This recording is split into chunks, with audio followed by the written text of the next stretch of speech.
by KDB, cut across. Bernardo Silva scores his second. Ojo el disparo de Foden. Finds his way in, nearly turns it way across the line. It does. Everybody back. Foden. Gol, gol, gol, gol, gol, gol. Gabriel Jesus slams that home. Tras. Gol, gol, gol, gol, gol, gol. Great pass from him. Goal. It's a pass for Sterling. With the keeper.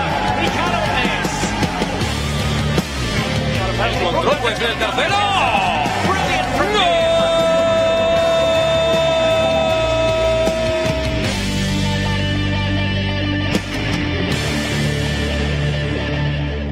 Manchester City are still going strong in all four competitions, and the Q word is on everyone's lips, but for the boys in blue, it's one game at a time, and tonight we turn our attention to the FA Cup, English football's most prestigious cup competition, the oldest association football competition in the world, and this evening Everton at Goodison Park stand in the way of a semi-final and the ultimate aim of lifting another trophy at the end of the season. Hello and welcome to We're Not Really Here. My name is Kyle Walker, and joining me are a couple of fiery club legends to help us with the charge towards the FA Cup semi-final. We've got Paul Dickov and Richard Dunne as well. But as We're Not Really Here is the official Manchester City show, we thought we've got to get you the team news as soon as possible. And yes, we can announce who is starting for Manchester City this evening in the quarterfinals of the FA Cup. Let's jump straight into it. Let's get into the team news. In goal, we've got number 13, Zach Stefan. Then it's Kyle Walker, Ruben Diaz and Alexander Zinchenko and Aymeric Laporte making up your defence. And then it's Ilkay Gundogan, Fernandinho, Bernardo Silva, Gabriel Jesus, Raheem Sterling and Phil Foden. And the substitutes include Edison, John Stones, Benjamin Mendy, Rodrigo, João Cancelo, Kevin De Bruyne, Ferran Torres, Riyad Mahrez and Sergio Aguero. Right, there we go. The team starting this evening, taking on Everton, and we need to get straight into it. I mean, Paul, what a team. What a team to start in the FA Cup. That's simple as that. I know, never mind the team, look at the bench. It's just ridiculous, but it just shows you the strength and depth we've got. Pep's after Champions League and Premier League still resting players and keeping them fresh, but looking forward to it, really strong team again. It really is. And Richard, when we are talking about all four competitions, we know that the FA Cup surely is one that every team in the UK, in England, they want to win, don't they? And here we are, a quarter-final, hoping to get through to the semi-finals. You can rest some of those players and still have a team as strong as that. Yeah, it's scary. It's a rotated team, obviously, but it doesn't seem like it. If you take maybe Zach Stefan's obviously not played so often, but the rest of them you would be quite happy to have in any Champions League game or Premier League game. So it's brilliant, and it just shows how well that training has gone in terms of everyone's fit, everyone's raring to go, and they're getting the opportunities to go out and play. So today is a big game, and that's a side you would fancy that's strong enough to win it. Off the back of a huge game midweek, Champions League, we've got such a strong squad right here, but all of them, they're going to be so geared up, they're going to be so ready, especially after the Champions League draw yesterday as well. They're going to want to go out there and continue this winning run. That's the best thing about it. If you're not in the team and you get your chance to come into the team, you're going to be at it from the go and fresh, and they're hungry, and they know that if they're not involved today, there's going to be other big games coming up, and it's the end goal. Team arriving just here. Richard, how difficult do you think it is to keep this squad so fresh with the amount of games they are playing? It's incredible, and I think it's testament to the coaching staff that they have kept everyone fit, fresh, and more importantly, happy. Everyone seems to be pleased, and they all want to be part of it. And I think you go back years ago and you would look, and the team that won the double or won the league or whatever like that, you would say, oh, them 11, they were the normal ones that started. But every single one of these will earn their medals this year because they all play so many games, and there's no room for the bad matches. That they always seem to be on form, they always seem to be ready, and it's brilliant. And it's seamless though, isn't it? You make 5 or 6 changes sometimes. The team's not as coherent, they're not as fluid in how they play. But you would never guess when you watch them from Saturday to Wednesday to Saturday with all the changes they've got, that they've made that many changes, because it disrupts so many teams when they do make changes. And Paul, every single player, whether they're on the bench, whether they're starting, they are vital this season, aren't they? There's 4 competitions we are competing in, and whether they're rested for this game, they will be playing possibly in the next game or the one after that, because they know games will be coming thick and fast. Yeah, and that's why that's what keeps them on their toes. Richard's saying there, they all seem happy. Look, deep down, if you're not playing in any game, I don't care what you say, you're not happy. But I'll go back to it. It's the end goal. They all know that for them to be successful in the Premier League, the Champions League, FA Cup quarter-final tonight, Carabao Cup final coming up, that everybody's going to be needed and everybody's going to have to be at it. And the ones that are in the team will back the ones that are out the team, and vice versa as much, because to be successful and to be the best, that's what you've got to have. Now we can see Gabriel Jesus making his way in there. He's got his ID. He needs to put it on. The players, they've still got to do the exact same of all of us when we are arriving at the stadiums. But Gabriel Jesus, Richard, he's a man that everyone talks about. He pops up with goals. His stats are phenomenal, and he always seems to be in and around the box. But it's his work rate in March, the end of March, the amount of games we've already played. He seems to never give up, no matter what. No, and he seems to be getting stronger as the season's gone on. I think in previous years, he's had troubles with injuries at certain times throughout the year, which has stopped him from training, but he seems to have had a good run recently, and you know exactly what you're going to get from him. He's always putting in the work rate and is finishing a couple of goals already in the FA Cup, so it's been a good competition for him. And that man we saw towards the end there, Sergio Aguero, hopefully he'll be able to get some minutes today, Paul. Yeah, I'm sure he will. I'm 100% that we're just wrapping him up in Cottonwell for the business end of the season, which is coming up, because if we're going to compete in all 4 fronts, which we are, the one thing you're going to need is a fit Sergio Aguero to do it, and great to see him get his goal last week. Great to see him back in the pitch again, like all City fans. Now, Manchester City turn their attention to the FA Cup. Richard, how difficult do you think it actually is going from Premier League to Champions League to FA Cup for this team? For this team, it's not difficult. It's grand. It doesn't seem to bother them. I think for the normal teams, it is. I think the amount of travelling, staying in hotels, moving around, not getting a proper training sessions in, it can be difficult. But these are used to it now. They're well trained and drilled in it, and it just seems wherever game it is, they play their own way, they play their own style, and they impose on the opposition. So they never have to change massive amounts of stuff, and they just seem to adapt wherever they go. So they have the game Wednesday evening, was it, in the Champions League, and here we are on a Saturday playing. How do you think the rest of their week would have been leading up to this game? Do you think there would have been much time on the training pitch to sort stuff out? No, I know there's very little training that gets done, which, as Dunne said before, has got to be credit to the staff and how they're managed in between games, and, the physio staff, the sports science staff, the analysts, and even when they're not training, they're still getting fed information about the opponents that they're coming up against, and if they're in the treatment room, if they're getting a rub down, if they're in the gym, the analysts are still showing them what's needed on Saturday. And going back to what I was saying before, that's why I think it's seamless who comes in the team, because regardless of when the game is, the break between games, they all know their jobs 100% because it's drilled in them, the information's there for them, and you can have all the information you want, but as a player, you have to take that on board and go out and do it, and that's what's so impressive about this lot. Right, we're here at the We're Not Really Here studio, but Abby from the social team, yes, she's made her way to Goodison Park already, and she can give us her pre-match preview right now. Yes, guys, I have made the trip down to Goodison Park. It is very cloudy, slightly raining, not very warm here, but it has that proper old school FA Cup type feel. I love this ground. It's a proper old school ground, and it feels perfectly fitting for today's fixture. I love it, but I will admit I'm not particularly looking forward to going up to the press box shortly, because it's all wooden seats and the seats are like this big, and your knees end up like here. But that's fine. It'll all be good.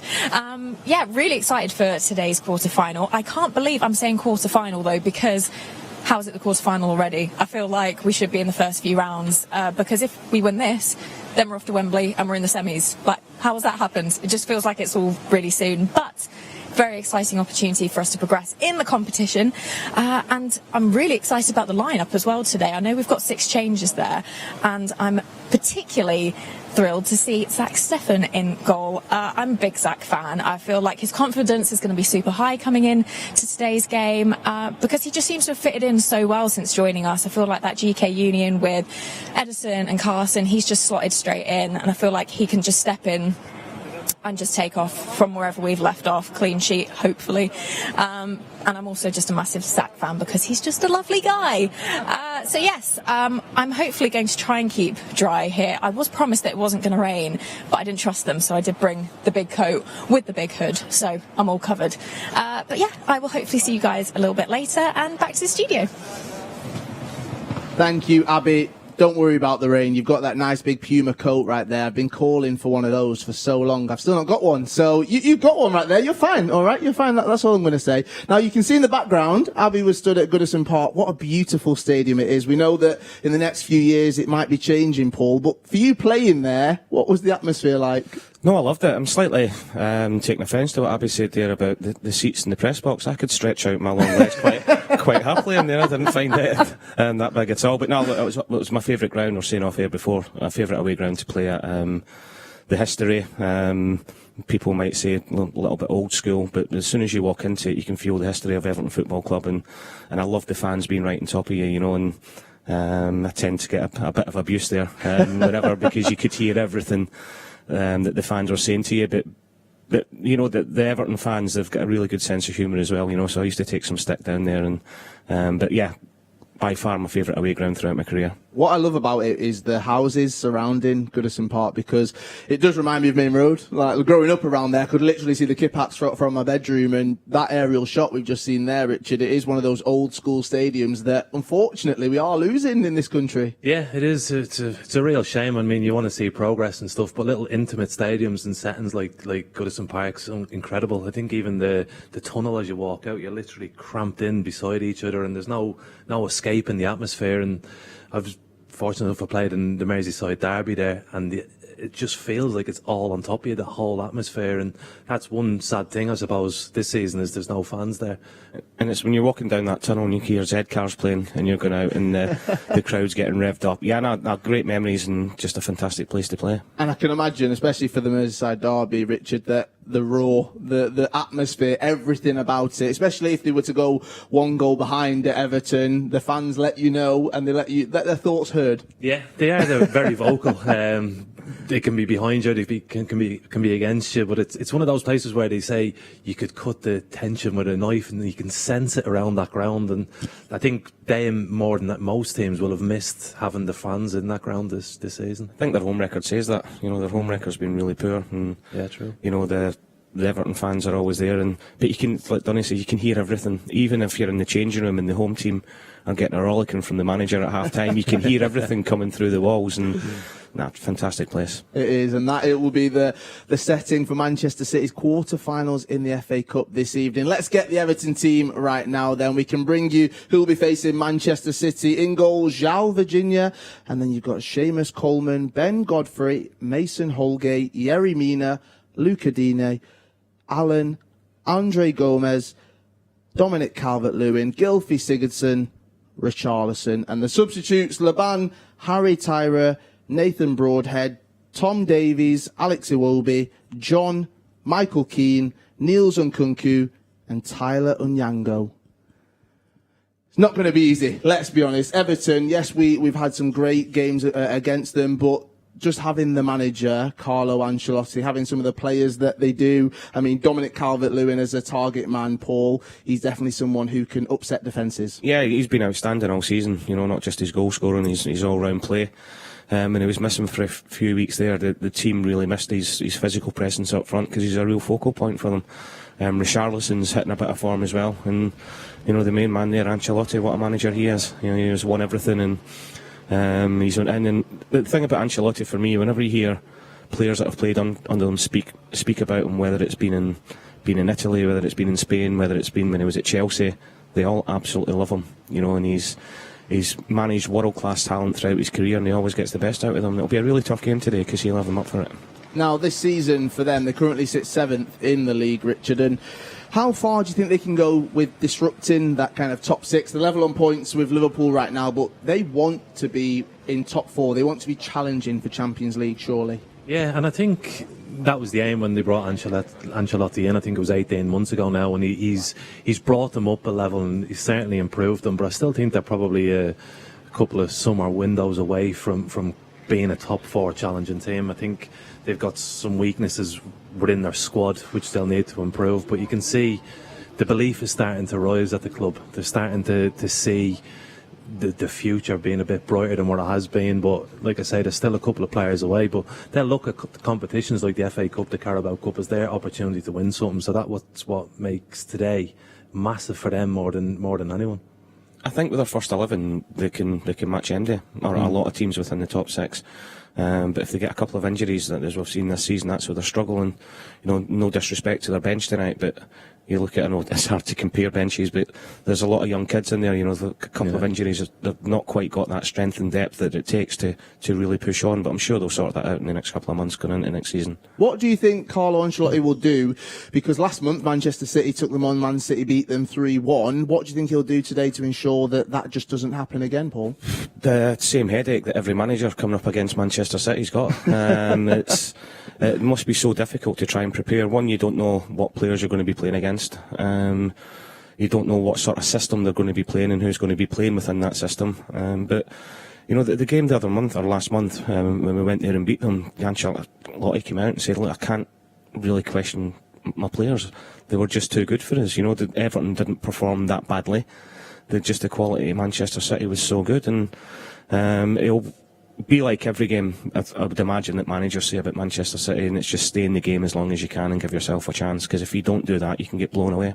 How do you go into a game thinking about that, Richard? Because you're not going to get possession throughout the entire game playing against a Manchester City team. So as a rival manager in Carlo Ancelotti, what would he do coming up against Pep? How do you combat knowing you're not going to have possession? You just got to go into the game thinking, we've got to take our chances when they come. I think when you're playing games like that, it's all about concentration and focus. And I think this week in training for them would have been, right, let's accept that we're not going to have the ball. When we do get it, let's try and find areas of the pitch that we can impact in. And it's like, I remember when I was at City and we played Barcelona in a friendly game at the Nou Camp, and Pep was the manager. I turned around to Shay Given and I said, just kick the ball as high as you can so it takes longer to come down, just so we could balance ourselves again, because we couldn't get the ball off them. And that's the way it is with this team now. They just seem to dominate you, and you just feel so much pressure on you that you just can't get out, and it's hard to counteract. And they dominate you in different ways. They'll dominate you with the ball, but as soon as they lose it, they're on you straight away. So as an opposition team, you can't really settle on the ball. It wouldn't surprise me if Ancelotti maybe went a little bit old school with Calvert-Lewin today and thought, you know what, just keep it tight at the back. When we get it, let's hit diagonals for Calvert-Lewin and Richarlison and try and pick up second balls as much as we can in the second half. They have to get crosses in the box, don't they? That's what they have to do. I think they scored their goal against us through a cross and that thing, and it's so important. When Man City's fullbacks do attack, that's where the space is to counteract them, and if they can get balls in, you know how good Calvert-Lewin is, so that's a real danger mark for them. So as an ex-manager then, Paul, you're setting up against this Manchester City team. It's the quarterfinals of the FA Cup. What do you tell your team? What do you say to them? That's why I'm not managing now, mate. That's why I'm sitting here, because I don't know. I would imagine that it's, when I was managing, even when I was playing, going back to when we used to play Uniteds and the Chelseas and the Arsenals, the biggest theme is just try and stay in the game as long as you can.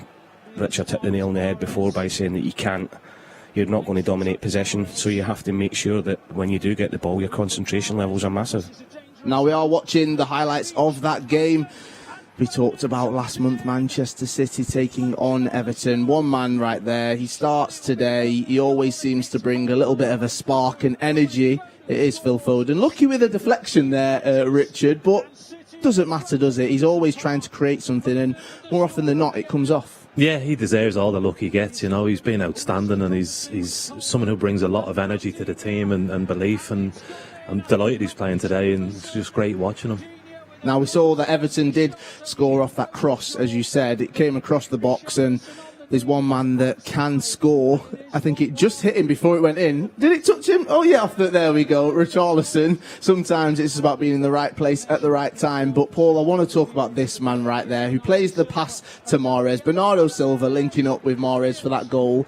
this season, how good has Bernardo been? He's brilliant. We all love him, don't we? You know, and I know Pep said himself last season his levels dropped a little bit, but that's only because his levels before that were so high, and the standards he set himself and his performances were fantastic. And you know, I just love watching him playing. You know, talking about the energy Phil Foden gives us, I think we look not a lot more threatening, but without the ball, when Bernardo's there and Phil's there, the pressing, and they always look to go forward. And more a finish. How often have we seen them doing that?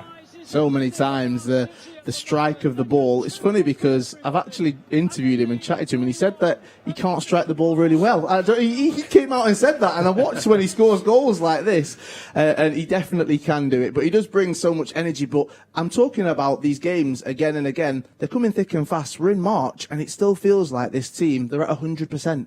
Yeah, people criticised them early on this season and saying they didn't start well and the results weren't great, but they weren't losing games. They were building confidence slowly, and as the season's gone, because of the lack of the pre-season, he's almost used the first 2 months of the season as a sort of springboard for what's coming. And I think you look around the Premier League, maybe around Europe as well, and there's not any team that looks as fresh as Man City do.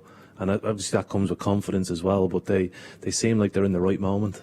Now, one man that looks very, very fresh right now, he's continuing that run of form that's seen him score, it's seen him enjoy, and he's always got a big smile on his face. Plus, he's my namesake. It's Kyle Walker talking ahead of tonight's game. Kyle, you must be confident coming here after that result here last month. How much does that tell you today? No, listen, it's the FA Cup. I've seen over the years things can happen that you'd obviously don't want to happen. We've come here for the victory today and hopefully to reach the next stage in this round. You constantly rotate the side without dropping in quality. That keeps you fresh, doesn't it, for every game, even this different challenge? I think it has to. I think the level that we've set this season, that's every player that's been nominated to start as putting a good shift. So it's about keeping that shirt and making sure that you put a good performance, not just for yourself but for the team as well. Everton got a few injuries today and a very inexperienced goalkeeper. Maybe test him a little bit early? Yeah, it's important. We need to set our stall out and put him under a little bit of pressure. As I say, we've come here to win the game, and hopefully our strikers can be on good form as they have been throughout the season, and we get the victory. Best of luck, Carl. Cheers, thank you. Thanks a lot. New Wnrh Protection offers you double the protection at 72 hours, outlasting the leading antiperspirant and giving you the confidence you need to take on every challenge. Our best ever protection in an aerosol. Wnrh Protection, it won't let you down. Welcome back to We're Not Really Here. We just heard from Kyle Walker ahead of tonight's game against Everton in the FA Cup. Manchester City, as we keep on saying, are in 4 competitions. The FA Cup is one of those, but another one, the Champions League. We had a great game midweek. We had the Champions League draw yesterday, where we found out who we would be taking on in the next round. And it's safe to say, Richard, there's no easy teams in the Champions League, but when you take on a team like Borussia Dortmund, who Manchester City have been drawn against, well, we know it's going to be a difficult tie, isn't it? Yeah, it's certainly going to be a challenge. I think they've got unbelievable attacking players in their squad. It'll be an exciting game because they won't be a team that'll sit back and wait to see what City do. They'll go at it and try and get goals, and I'm sure Haaland will be able to try and prove that he is the talent that we all think he is. Yeah, everyone's been talking about him. He can't stop scoring in Germany, in Europe, everywhere, Paul, is Erling Haaland. And it feels like he has got that connection with the club, with his dad playing here as well. But also, he just wants to continue to show, and he wants the trophies. He wants the Champions League, and Manchester City stand in his way. Yeah, they do, and look, he's a one. I think he scored another 2 again today. He's in the nicest possible way. He's a bit of a freak. At such a young age, he scores all sorts of goals. He's big, he's quick, he's strong. Technically, with both feet, he's everything his dad wasn't. But there's so many little subplots. Obviously, Jadon Sancho, Gio Reyna, Claudio's son's there. Obviously, Jude Bellingham being English as well. So. But it's a great tie, and they're a fantastic team going forward. But you look at the results, and especially in the Bundesliga this year, they've been struggling a little bit because they can't defend. And so if they want to go attack against attack, I would worry for them. But any team that's got Haaland in it's going to be a threat for us. They definitely are, and it's a big if, but I'm going to throw it out there. I'm manifesting right now. We get through, and then we've got either Bayern Munich or PSG, Richard. I mean, you go from one difficult team into another, but if you want to win the Champions League, you've got to face Europe's greatest, haven't you? Yeah, and this is what the players will be looking forward to. They'll be dreaming of these big games, and whether if they get past Dortmund to then face PSG or Bayern Munich, there's two sides that in their own right will believe they can win the tournament, you know, so that's going to be an unbelievable match as well, and it's exciting for us. We can sit back and watch it, and fingers crossed all the way to the final. Now, when we are looking at Manchester City's recent history in the Champions League, we have struggled, people will say, when we get to this stage of the competition, but they want to win it. They want to win all four. Yes, nobody's talking about it. Yes, Pep's saying each game, but when it gets to the week of those games, they'll be fully geared up for it and ready. Yeah, they will. I think it's important. You know, I don't like the way the draw's been done when you know who you're getting semi-final because I do think last year we took our eye off the ball a little bit, you know, and I think everybody, fans included, don't know about the players, but thought the Lyon game was a foregone conclusion. And, you know, and if you're off it just a little bit in a quarter-final of the Champions League, you're going to get punished, and that's shown. So looking back from last year, I know the club were hurt, the players were hurt of what happened, so I don't even think they'll be looking at Bayern and PSG. It's great for the fans and great for all us to look at what a great tie it's going to be, but they've got to focus in Dortmund and get through that first. What do you think they will have learned from last season's exit out of the Champions League, Paul? I'm not saying complacency, because you know that the players went out there and wanted to win the game, probably did have the chances to win the game before Lyon got their goals. But it's just that, look, to win any competition, whether it's a Premier League, Champions League, FA Cup tonight, any cup competition, you need to eradicate mistakes. You know, in the previous years, you know, even the Tottenham game here from set pieces, you know, Monaco, and we conceded all the goals. Liverpool, and we conceded early at Anfield, you know, they're all little mistakes, and the thing about this team now, they seem to have eradicated their mistakes defensively, because if you're going to make one or two mistakes in big games, at quarter-final level of Champions League, they've got players and teams will punish you for that, you know, so it's just eradicating as many mistakes as you can and play as we can play. I think when you look back over the last 4 years or something, when you look at the Champions League and you think, Man City, will they win it this year, will they win it this year? Probably in the back of our heads, we've always had a little doubt because there's been little things which weren't quite right. This year they look perfect. They look absolutely solid at the back. They look strong in midfield, and they score goals going forward. I think this is the year when you look at it and go, if they're ever going to have a chance, this looks like it now. And I think it's scoring goals from everywhere. You know, previous seasons there's been a lot of reliance on Sergio Aguero and maybe the one or two players going forward to get you 10, 15, 20 goals a season.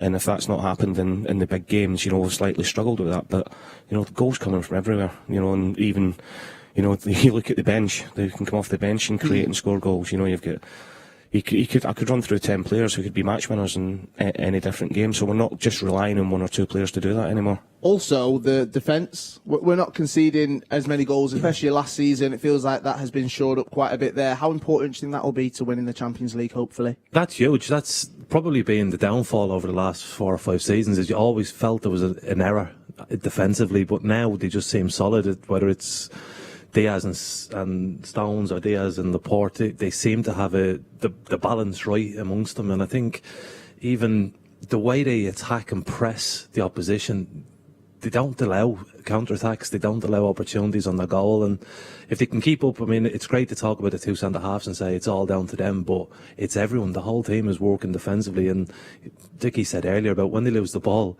we're in seconds to 4 or 5 of them around them trying to get it back, and it's that intensity which is helping out defensively. How important do you think the fullbacks have been as well? We've seen, obviously, the addition of João Cancelo more and more this season. Kyle Walker, again, he's hit the levels, but also Oleg Zinchenko. Alex has been fantastic, you know, and it seems that every time he looks as if he's not getting into the team, or he might be on his way out a little bit. You know, there was a few seasons ago the big rumours about him going to Wolves, and he came and said that he wanted to stay, which I loved that. And he always forces his way back in there. You know, people, I think, say he's maybe not to the level of other players in the club, but he comes in and technically he's fantastic. Defensively he's changed his game because he was an attacking midfielder, and he starts more often in the big games than not, you know, and that's got to be huge credit with other fullbacks we've got at the club. And it's that testament to that mental strength as well as a player, that you're not in the squad at times, but he's fought his way in, Richard, and didn't that play his a big part into why he's been so prevalent this season? Yeah, and I think for him, he's never really had any doubt about his own ability because he's always wanted to be here, he's always wanted to be part of the squad, and he seems to have gained the trust of the manager now in the big games, and I'm sure that will give him a huge boost in confidence. And when he plays, you know what you're going to get from him. He very rarely makes mistakes, he never gives the ball away, and he's just very consistent, so he's earned his place back in the squad. Also, what I love, he's got a massive smile on his face at all times. He's not afraid to speak his mind, and he doesn't mind throwing the Q word out there, even though we're all afraid to say it. But we did catch up with Oleg Zinchenko, yes, City TV, with our quick-fire questions. Okay, come on. I'm so bad in these things, so bad.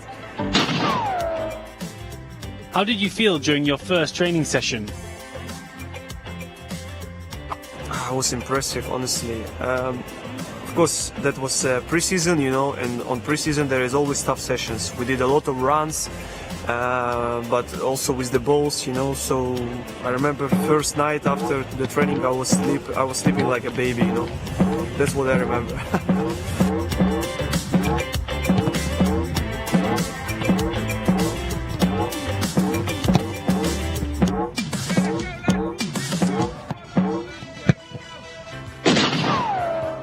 What's the best goal you've seen from another City player? There was a lot of them. If you ask me to choose one, I would say Gabriel Jesus, when we became absolutely champions and we've got 100 points. I would say Gabriel Jesus, because especially that was the last minute, and that goal was unbelievable. Long ball from Kevin De Bruyne. He's found Gabriel Jesus. Gabriel Jesus for a record-breaking goal. Right at the last.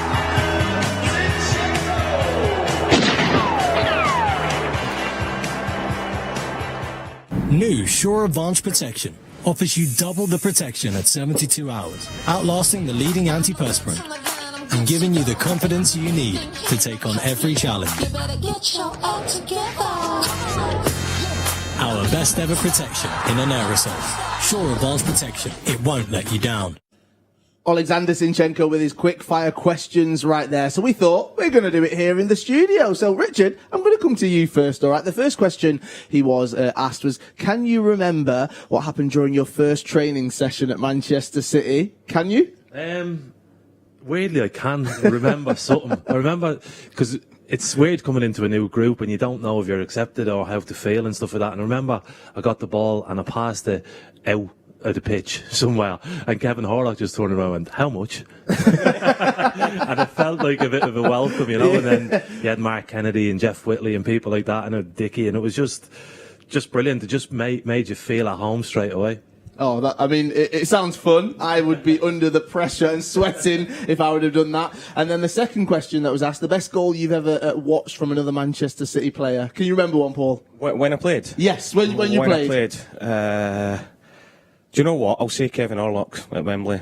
Oh, okay, yeah. Because without Kevin Horlock's goal, I'm not still living off a goal 21 years later after that. And Kev always says his goal gets forgot about, so... He said that a few times when he's been on here, yeah. I know, he keeps messaging me all the time about it as well, so yeah, Kevin Horlock at Wembley. Oh, there we go. He's got his little moment right now. He can never bring it up again. That was Zinchenko, though. And like I said, he has always got that smile on his face, and I feel like he does play with that smile, but again, you can see the commitment, you can see the energy, and just the intensity that he plays at as well, Richard. Yeah, you can see that he's concentrating all the time, because there's so many different things asked of the players in a Man City team, of different tactical tweaks and stuff like that, and you can see that he's thinking and he's working and he's trying to improve, and he's you need players who aren't going to play every week and going to demand to play every week. You need squads who are strong enough, and you need good people in them, and he certainly seems like a good person. He does indeed. Now, another group of youngsters that are coming through, hoping to one day be playing in fixtures just like this one, were the EDS, yes, the Elite Development Squad. Well, last week we were talking to them after the back of a big victory, and there's been another one, yes, this week, all right. The EDS team are absolutely flying. You've got names like Tommy Doyle, Cole Palmer, James McAtee and Liam Delap as well, leading the line. And Paul, it's just so exciting to see all of these youngsters coming through, but not just coming through, they're absolutely smashing other teams. Yeah, they are, and it must be a bit like coming up against Pep's team, for these EDS teams, and they're coming to Manchester City. They're scoring loads of goals. Defensively, they're sound.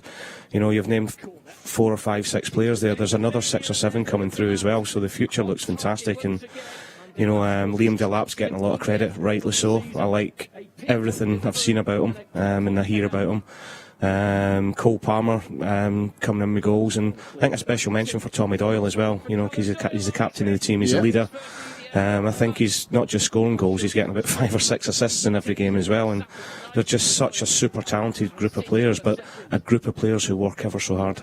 This was them taking on Southampton. It ended up 7-1 with all of these players getting on the score sheet. I mean, Richard, when we're talking about Liam Delap, what a talent he actually is. We've seen him in the first team squad at times as well. Obviously, his dad, Rory. Did you ever play against him? Can you remember playing against Rory? Rory I played with for Ireland. Of course, on loads of occasions, and then every time we played against him, he had that long throw-in, which is a nightmare. But Liam Delap's an unbelievable player. He's a great potential talent, and for me, I don't know what his international future holds, but I'd love if it was with Ireland, because he'd be Ireland's #1 striker now if they chose him. We don't have players like him available, and it'd be amazing if we could get him. Now, we are watching some of these youngsters, obviously in the EDS, but also they do get their chance in the first team squad. And what I love is the fact that actually when they get their chance, they're not afraid to grab it with both hands, Paul. No, but I think that's credit to how they're managed at EDS level. But when they got with Pep, I know the first team squad have them training with them all the time. So it used to be when you were a youngster, Donny, wasn't it, that you would train with the youth team all week and you would get a call to go and train with the first team about 10 minutes before you were doing it. They know they're part of the group, and it's not just the way they're winning games and scoring goals; it's the quality of it as well. And they've got to have a strong mentality to be at the club in the first place, and they've just got to look at what happened with Phil Foden.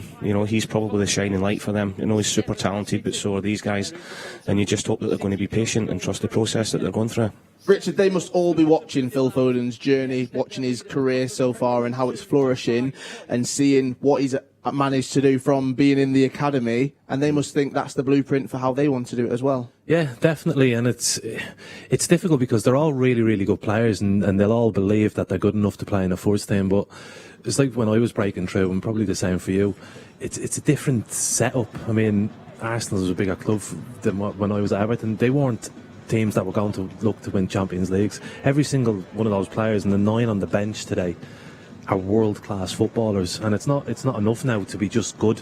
To get into Man City's first team, you need to be world-class, and those players, as good as they are still a little bit away from that. And the more that they get training with the first team, the more little small opportunities they get, and the more patient and listening they do, they will get there eventually. But it's not a given anymore that you just progress if you're a good player. You need to be world-class at this club. Thinking of Phil Foden and his patience, the word that was used there, Paul, is that testament to him that he has stuck around and he's shown the world that we're all judging him? Everyone was talking about Phil Foden, what he should be doing. He made his own decision, and look at what it means now. It's massive credit to him, and all the clamour, even last season before and season before that, is everybody's saying Phil Foden's got to go out and loan.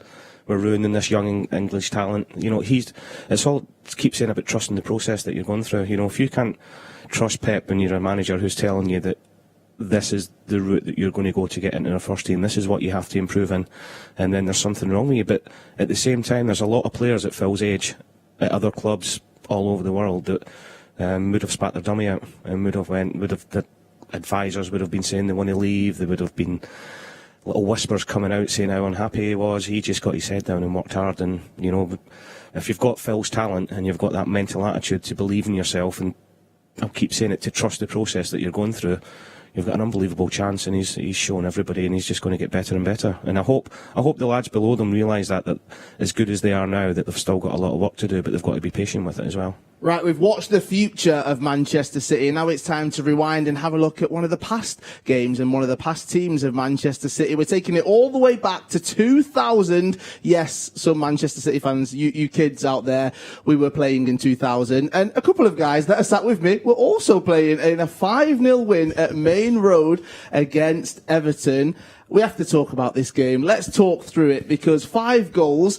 I was 8 years old. Very rarely did we see 5 go in, and we had a clean sheet as well. I will tell you that one right there. Let's go back, let's have a look at the game, Paul, because you even got on the pitch, didn't you, for Gota, was it? Yeah, I did. I was actually raging because Joe had left me out for it, and Paolo and Sean started up front. There's a young Mr. Dunne, but I think we haven't won in 6 games leading up to it, so it was a massive win for us, and I think Sean got injured just before half time. Paolo, I think Sean got his obligatory goal that he seemed to get in every game as well. Yeah. And it was a great performance because we were under a lot of pressure at the time, especially at home. And as I said, I don't even know if we hadn't won in 6 games, or we might have lost the 6 games beforehand. And there's big Steve Howie there. He didn't get many. We got the important ones. He did. But great ball in again from Kev. But I just remember it being a big day, not just for me wanting to play, but for the club after the run we'd just been on. I mean, what a kit it was as well. I always bring it back. I had that full kit. That was one of the first kits where I was allowed to get the socks and the shorts as well. Richard, what do you remember about not just this day, but the season as well for Manchester City? I think the season probably didn't go very well, did it? In the end, I think we went down, but it was difficult period, I suppose, for the club, because they come up a couple of divisions, and trying to get settled into the Premier League is hard. So days like these were great, and you do remember them. And I'd only left Everton a month or so before, so to play against my old club and beat them 5-0 after a couple of weeks was brilliant. And it was just a really good side to be part of. I think that group, wasn't it? You had that confidence. We're in the group that we didn't win every game, but we gave it everything in every match, and we always knew that wherever happened, we'd give 100%. Now, lovely goal by you, Paul, I'm not going to lie, and then great performance from you all. But why is the shirt so big? Can you explain that to me? It was one size. That was supposed to be short sleeve. It looks like it's long sleeve on me there, but it literally was one size fits all, wasn't it? So it's brilliant watching it, and what a great day that must have been for you guys as well. And I know I do laugh and I do joke, but it is memories like that stick in my mind as a kid, and it feels like through the bad times and the good times, as we saw as well, the support, you can see how much it means to all of the fans. They stuck with us through thick and thin, literally. Yeah, I say it all the time that all the success the club's getting now, I'm just so happy for the fans. I remember being in League One, or the old Division 2, then Division 1, and then going all the way up to the Premier League again. And the one thing that never changed was the backing we got of the fans, and when we were not very good, to say the least, it seemed that the fans were the ones that got a bit of a kick out of it and supported us even more, which ended up, Richard's talking there about the back-to-back promotions, the fans were a huge part of that. They were indeed. Right, let's get back to FA Cup talk right here, and heralded as the beginning of a new era of sport in Manchester. Yes, the sporting culture. Manchester City's 1904 FA Cup win is credited with embedding the game of football into Manchester's cultural life, moving sporting loyalties away from rugby, for which the city was better known for. Now, this cultural transformation was exemplified by the club's groundbreaking decision to embark on the first trophy parade in Manchester's history, and you can watch the full video on YouTube and City Plus, but we've got a little highlights package that shows you all about it. How do you trace a club's success back to its very beginning? Can it ever be just one object? This is a story of Manchester City's 1904 FA Cup victory. A moment that changed not just our football club, but the city of Manchester. Before 93-20, Poznan's, bananas in the crowd, the ballet on ice, Mercer, 84,000 people at Main Road, there was this, a success that sparked the Manchester City we see today. With this trophy, I want to show you the moment this city turned blue. The catalyst for a legacy and a heritage which shapes Manchester City Football Club 126 years and counting. This is the story of what it meant then and today, with a little help from those that flourished because of that success back in 1904. Manchester's first trophy. And it was, by the way.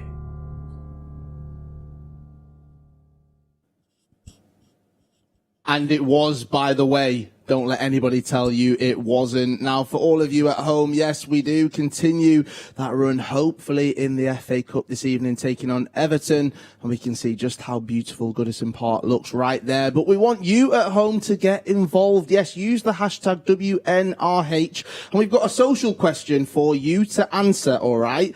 Which of the 4 competitions we are in do you think possesses the biggest obstacle in winning the quadruple? FA Cup, Champions League, Premier League, or the League Cup? Obviously, we're in the League Cup final. Premier League, I'm quite confident we're going to win that one. Champions League and FA Cup, which one do you think possesses the biggest obstacle in winning the Q word? I can't believe I actually just said it. Make sure you use the hashtag, all right, WNRH. We want to hear from you, and show us how you're watching, where you're watching from in the world. I always love to see your setups. I always love to see how you'll be cheering on the boys in blue today. Right, back to it, okay, because something I do want to talk about, from the world to Manchester, and something that is massive, it is City in the community's blue run, all right? I've actually had the pleasure of hosting it when we were allowed to run it around the Etihad. It is an incredible event, and it is back this year, so make sure you check this out. The Blue Run is back.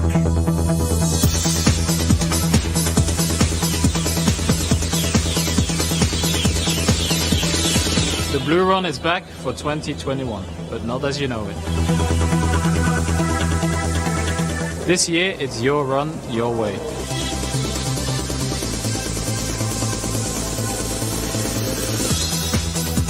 Sign up now and head to mancity.com/Blue Run.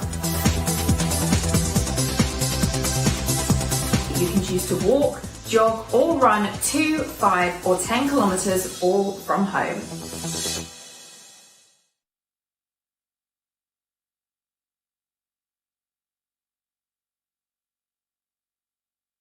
New Sure Advanced Protection offers you double the protection at 72 hours, outlasting the leading antiperspirant and giving you the confidence you need to take on every challenge.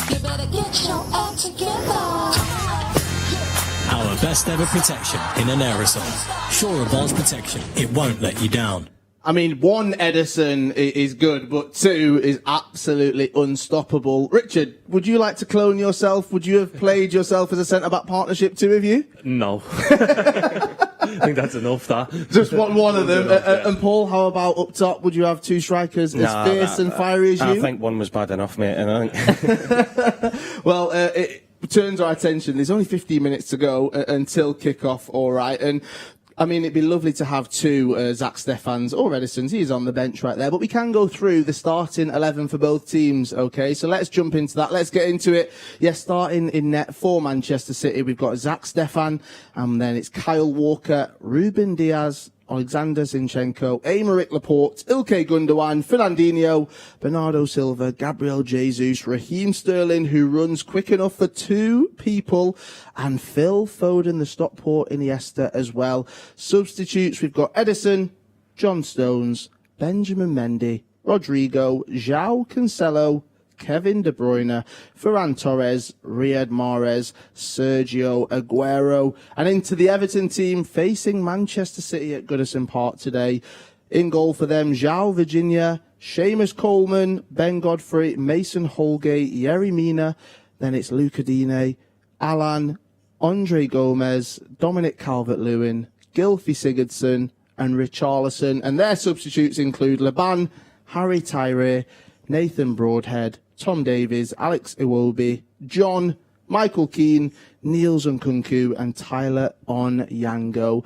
15 minutes to go until kick-off. Listening to those 2 teams right there, you would think Manchester City, they're so strong. The bench is absolutely, well, it could be firing on all cylinders if any of those players come on, including Edison. You know, he could take a penalty, who knows? But the magic of the cup, Paul, anything can happen in the FA Cup. yeah, it can. Looking at both teams, you've got to say for Manchester City, and it's a foregone conclusion.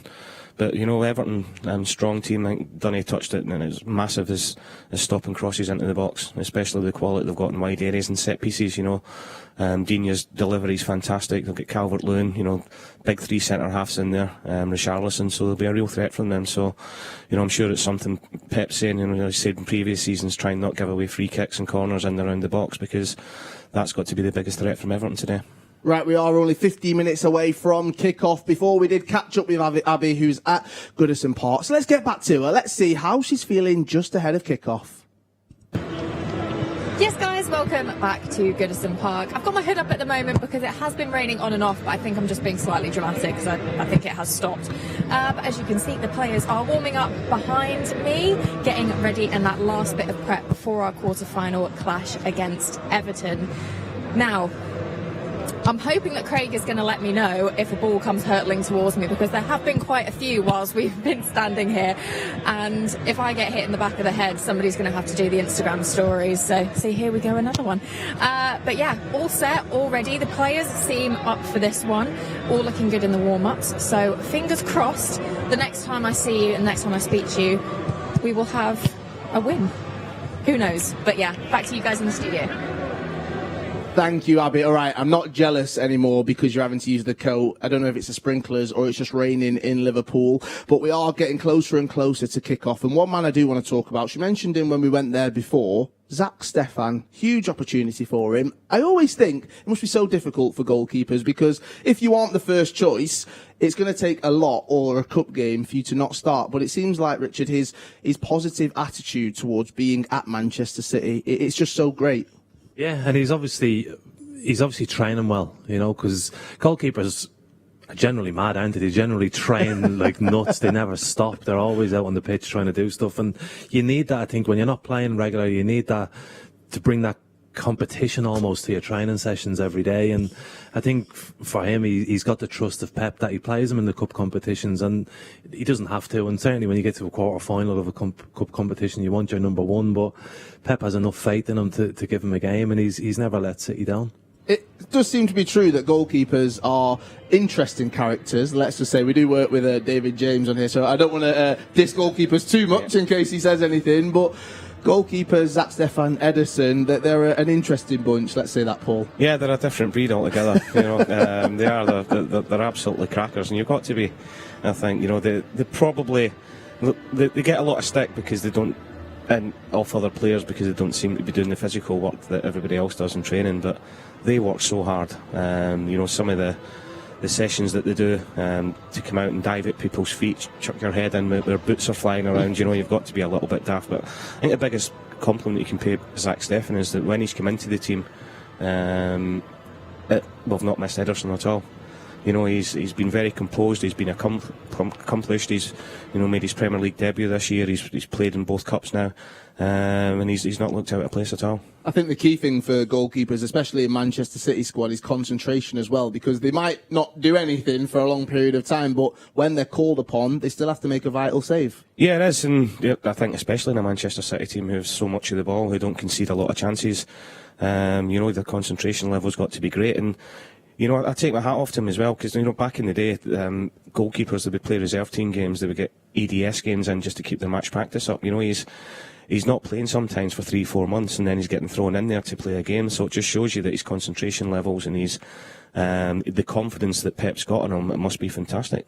Right, well, everyone at home, you're going to have to concentrate just like the goalkeepers do with our Mystery Blue. Who do you think this is right here? You can get in touch. You can let us know your thoughts and join the conversation. Use the hashtag WNRH. Who do you think this Mystery Blue is?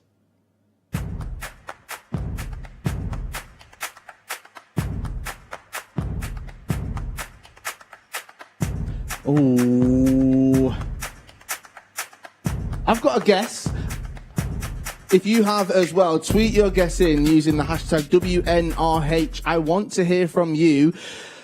I'm going off the opposition team. It's either Sunderland or Stoke in the background, I think. And there's one player that comes to mind with both of those teams with right an there. FA Cup theme to it as well. Maybe. Oh, I've not even thought about that. Well, you get in touch, all right? Let us know your thoughts. Use that hashtag WNRH right there as we get closer and closer to kick off. Look, we're only 8 minutes away right here, so let's talk a little bit about the game. It's going to be a massive one. Hopefully there's no cup sets. I like to throw that one in there. I'm still going to keep on trying to make it work. Nadem, if you're watching, cup sets does work, all right?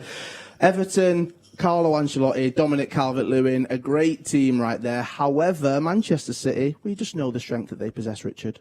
Yeah, City will just play the normal game today, you know, and they'll try and dominate possession and try and almost suck the life out of Everton and wait for that opportunity to score a goal. So it's going to be more of the same what we've seen in recent weeks with a lot of City on the ball, and I think it's down to Everton to make a game of it. The pitch is quite narrow, it seems, at Everton. I don't know whether because the stadium is so enclosed, but it's they'll try and make it a physical game, and like Dickie says, get corners, free kicks and everything, and try and cause City trouble through set plays. And it's for Man City on that side, then it's just concentration. Do you think that will play into Manchester City's hands if Everton come to them, or if they sit back and let Manchester City play? I don't think it matters, you know, and teams have tried both this season, but I also do think that, you know, like Mönchengladbach during the week, that they want to try and get the game won early, as they have done with a lot of games recently, you know, in the first 20-30 minutes, you know, if you can get in front and get a second goal, you can relax a little bit more and play more of your possession-based game, whereas from Everton's point of view, they will just be desperate to stay in the game as long as they can. You know, if Everton go into the last 15-20 minutes still in the game, they'll be delighted with it.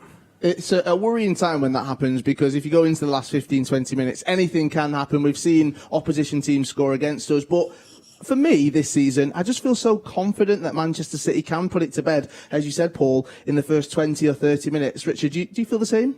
Yeah, I think certainly in recent weeks they seem to have got into that mood where they just steamrolling teams, and I think even maybe we've seen here against Wolves when Wolves equalised, and then they just stepped it up at another level and went and scored 3 goals. So they have that capability within them, and fingers crossed, you would hope that when the chances come, you stick them away and the game's all done and dusted early on. But there's so much talent in the team. Goals can come from anywhere at any time, and even coming into the last few minutes, you'd always fancy them to score a goal. Right, then let's jump into predictions. Richard, I'm starting with you, all right? We're going to go for it. I'm putting you on the spot. What do you think it's going to be against Everton tonight?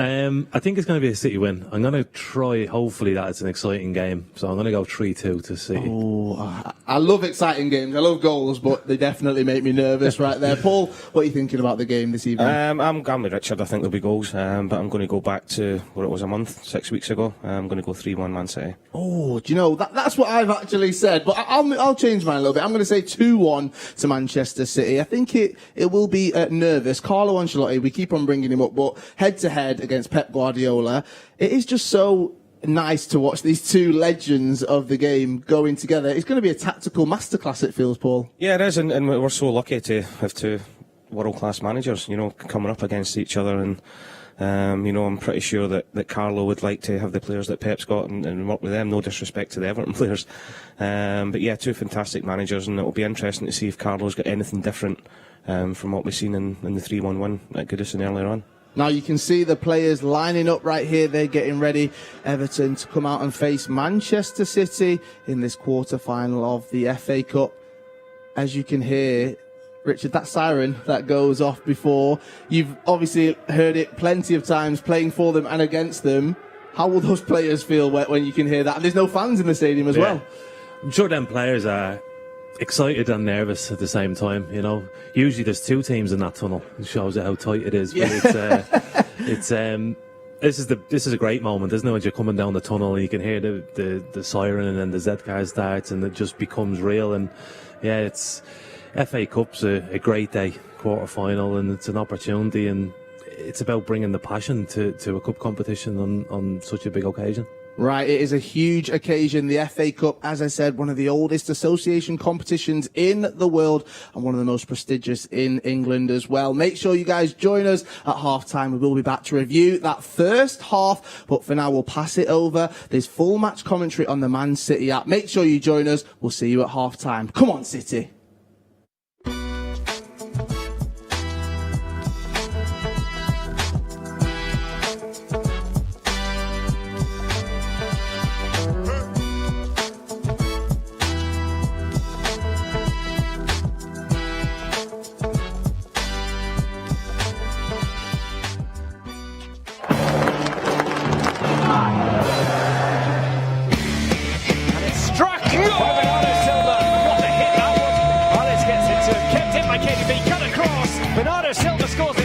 Ojo el disparo de Foden. It nearly turns it way across the line, it does. Everybody back. Foden. Gol, gol, gol, gol, gol, gol. Top Gabriel Jesus.